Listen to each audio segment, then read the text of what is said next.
ओम शांति। मैं बीके अर्श भाई आपके समक्ष प्रस्तुत हूँ दोबारा से। प्रश्न कहीं से उत्तर मधुबन से के इस नए एपिसोड में आप सभी का हार्दिक स्वागत है। आज हमारे बीच में आदरणीय भानु प्रकाश भाई जी उपस्थित हैं।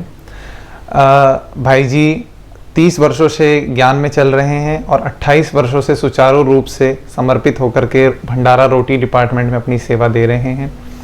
भाई आदरणीय भाई जी, आज आपका बहुत बहुत स्वागत है। हमें काफ़ी अच्छा लगा आपने अपना समय दिया।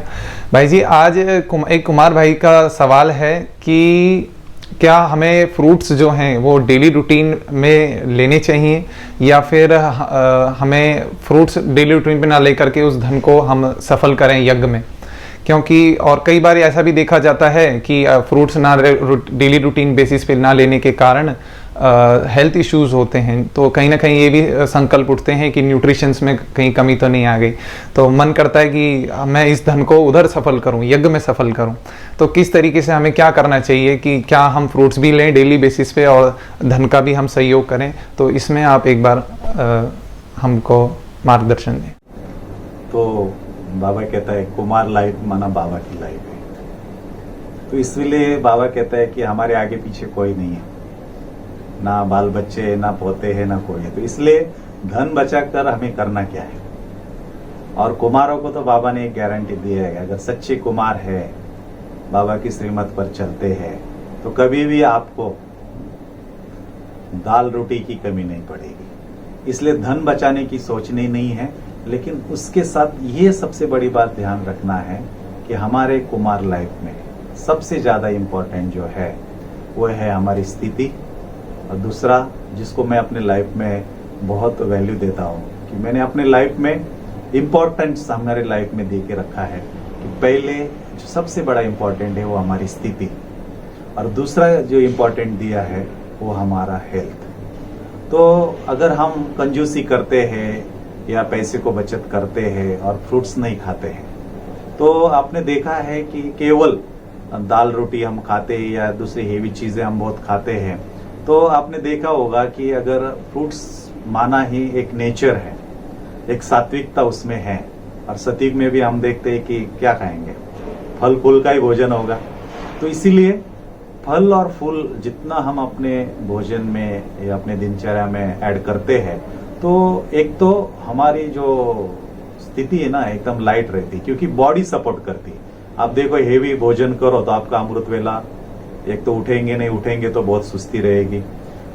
तो फ्रूट्स खाने से एक तो हमको मिनरल्स भी मिलते हैं और हमारी बॉडी एकदम हल्की रहती है। तो इसलिए आपको पुरुषार्थ में भी वो बहुत मदद करता है।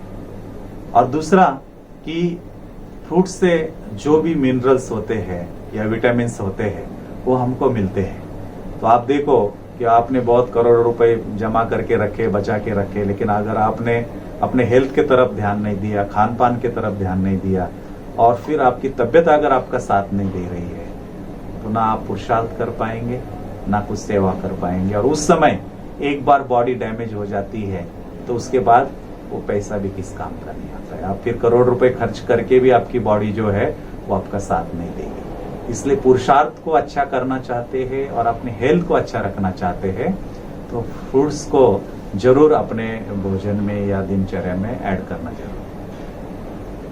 दूसरी बात, फ्रूट्स खाने की बात हम देखते हैं कि फ्रूट्स अगर हम खाते हैं तो अपने शरीर को लगता है, और कहते हैं ना कि जो खाया पिया अनुभव किया वही अपना है, बाकी कोई अपना नहीं है।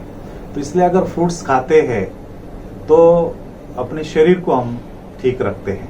शरीर को ठीक रखते माना ये हमने अपना तन मन धन किसको दिया है? बाबा को दिया है। तो शरीर को संभाल करने के लिए, शरीर को अच्छा अगर रखने के लिए अगर हम फ्रूट्स लेते हैं या पैसा थोड़ा खर्च करते हैं, तो वो भी एक प्रकार का हम उस धन को यज्ञ में ही सफल कर रहे हैं, क्योंकि ये तन भी किसका है? बाबा का है, यज्ञ का है। तो अगर तन को हम ठीक रखते हैं, उसके लिए इन्वेस्टमेंट करते हैं, तो वो भी एक प्रकार का धन हमारा यज्ञ में सफल हो गया है। और दूसरी बात, अगर हम नहीं रखते हैं और हम अगर हेल्थ हमारी खराब हो जाती है और आप ट्रीटमेंट के लिए पैसा खर्च करते हैं हॉस्पिटल में, तो वो भी एक प्रकार से यज्ञ का नुकसान हम कर रहे हैं। तो इसलिए हेल्थ को अच्छे रखने के लिए या फ्रूट्स या विटामिन लेने के लिए अगर हम खर्चा कर रहे हैं तो हम ये नहीं सोचे कि हमारे वेस्ट जा रहा है या फालतू हम खर्चा कर रहे हैं, नहीं, वो भी हम एक प्रकार से यज्ञ में सफल कर रहे हैं और थोड़ा पैसा शरीर को लगाकर आगे चल के जो लाखों रुपए हॉस्पिटल में जाने वाले हैं, यज्ञ के धन का हम बचत भी कर रहे हैं। तो इसका विशेष ध्यान रखें।